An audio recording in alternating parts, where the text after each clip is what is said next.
कुछ दानव प्रवृत्ति के अधिकारी माघवेला प्रयागराज तीर्थ नगरी में हैं, जिन्होंने जगत गुरु शंकराचार्य जी का रथ रोक करके उनके शिष्यों की चोटी पकड़ करके सनातन धर्म को और हिंदुओं को अपमानित करने का जो काम किया है।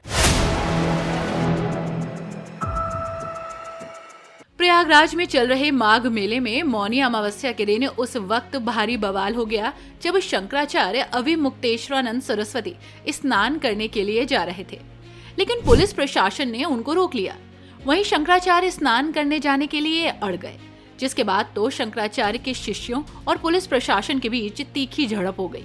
लेकिन हद तो तब हो गई जब पुलिस ने शंकराचार्य के शिष्यों के साथ बदसलूकी की और उनके साथ मारपीट की, जिसके बाद तो ये मामला और गर्मा गया।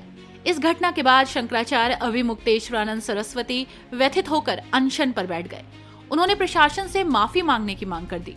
इस दौरान उन्होंने योगी सरकार को जमकर निशाने पर लिया। वहीं इस मामले को लेकर सियासत भी जोरों पर है।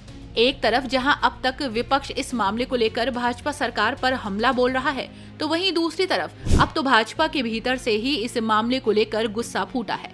दरअसल शंकराचार्य स्वामी अविमुक्तेश्वरानंद सरस्वती से जुड़े मामले को लेकर भाजपा के वरिष्ठ नेता और पूर्व मंत्री सुनील भराला ने अपनी ही सरकार और पुलिस पर आड़े हाथों लेते हुए निशाना साधा है।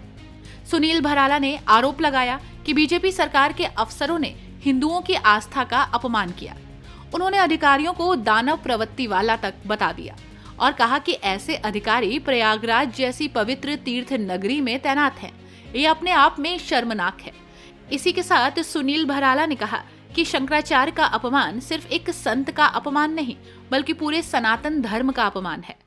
परम पूज्य जगत गुरु शंकराचार्य श्री अविमुक्तेश्वरानंद सरस्वती जी महाराज जी का अपमान सनातन धर्म का अपमान है। कुछ दानव प्रवृत्ति के अधिकारी माघवेला प्रयागराज तीर्थ नगरी में हैं, जिन्होंने जगत गुरु शंकराचार्य जी का रथ रोक करके उनके शिष्यों की चोटी पकड़ करके सनातन धर्म को और हिंदुओं को अपमानित करने का जो काम किया है, वो बहुत दंडनीय अपराध किया है ऐसे अधिकारियों ने। मैं मुख्यमंत्री श्री योगी आदित्यनाथ जी से कहना चाहूँगा कि ऐसे अधिकारियों को चिन्हित करके उनको दंडित करने का काम करना चाहिए। तो इस मामले को लेकर योगी सरकार चौतरफा घिरती हुई दिखाई दे रही है। वहीं अब भाजपा के भीतर भी इस मामले को लेकर आवाज उठने लगी है। फिलहाल अब तक सरकार ने इस मामले में कोई भी बड़ी कार्रवाई नहीं की है। ऐसे में अब देखने वाली बात होगी कि भाजपा के भीतर से उठने वाली आवाज के बाद क्या सरकार कोई कार्रवाई करती है या नहीं।